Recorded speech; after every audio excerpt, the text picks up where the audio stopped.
Hi, ഞാൻ Arun കുബോട്ട്, mister കുബോട്ടിന്റെ ഓണറാണ്. കഴിഞ്ഞ കുറേ നാളായിട്ട് മിസ്റ്റർ അഖിലിന്റെ, അതായത് വൈദ്യശാലയിൽ ഞാൻ റെഗുലർ വിസിറ്റാണ്. എന്റെ കാര്യം വളരെ കഷ്ടമാണ്. കാരണം മിക്ക ആൾക്കാരുടെ വാഹനങ്ങൾ ഞാൻ നല്ല അടിപൊളിയായിട്ട് നിലത്തിൽ ഇറക്കുന്നുണ്ടെങ്കിലും എന്റെ ബോഡി പോലും നോക്കാതാണ് ഞാൻ വർക്കിലോട്ട് പോകാറ്. അതുകൊണ്ട് തന്നെ മന്ത്ലി ഞാൻ വൺസ് ടൈം ഞാൻ അഖിലിനെ വിസിറ്റ് ചെയ്യാറുണ്ട്.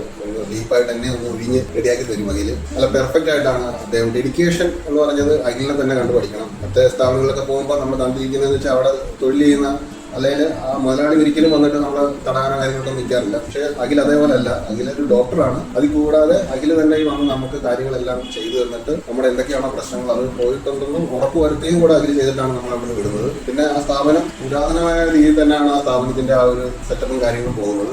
അത്യാധുനിക രീതിയിലുള്ള മെഷീനും കാര്യങ്ങളൊന്നും പ്രതീക്ഷിച്ച് അങ്ങോട്ട് ചെല്ലരുത്. കാരണം അവിടെ അഖിലിന് വേണ്ടിയിട്ടുള്ള ഒരു കാഴ്ചപ്പാട് നിങ്ങൾ കൊടുത്തു കഴിഞ്ഞാൽ, അതായത് അഖിലിന്റെ കാഴ്ചപ്പാടെന്ന് പറഞ്ഞാൽ ആ പാരമ്പര്യമായിട്ടുള്ള ആ ഒരു സെറ്റപ്പിലാണ് ആ ഒരു സിസ്റ്റമാണ് വർക്ക് ചെയ്യുന്നത്. അപ്പൊ അങ്ങനെയുള്ള സ്ഥലത്തോട്ട് പോകുമ്പോൾ ചില കാര്യങ്ങളൊക്കെ നമ്മൾ കോംപ്രമൈസ് ചെയ്യേണ്ടി വരും. പക്ഷെ ഈ കോംപ്രമൈസ് ചെയ്യുന്നത് നമ്മുടെ ശരീരത്തിന്റെ ആ ഒരു എന്താ പറയാ ഒരു ഊർജ്ജം തിരിച്ചു കൊണ്ടുവരാൻ വേണ്ടിയിട്ടാണ്.